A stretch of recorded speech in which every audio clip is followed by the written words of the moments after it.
മോൾ എന്താ ചെയ്ത് ഇപ്പോൾ പറഞ്ഞു കൊടുത്തേ ആ എന്നാ മലയാളം വരുമോ കുറച്ച് പറഞ്ഞോ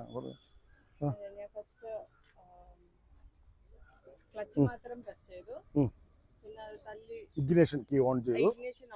പിന്നെ ക്ലച്ച് പ്രസ് ചെയ്തു പിന്നെ തള്ളി പോയപ്പോൾ ക്ലച്ച് റിലീസ് ചെയ്തു പിന്നെ ആക്സിലറേഷൻ ചെയ്തപ്പോൾ ഓണായി ഓക്കെ മനസ്സിലായോ നമ്മൾ കീ വെച്ച് കറക്കുമ്പോൾ ഒരു ഒരു മോട്ടറുണ്ട്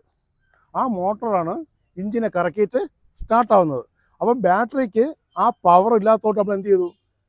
ആർട്ടിഫിഷ്യലായിട്ട് നമ്മൾ എഞ്ചിനെ എങ്ങനെ കറക്കി സെക്കൻഡ് ഗിയർ ഇട്ടിട്ട് അപ്പോൾ എഞ്ചിനും എന്തോട്ട് കണക്റ്റഡായി എഞ്ചിനും ടയറും കണക്റ്റായി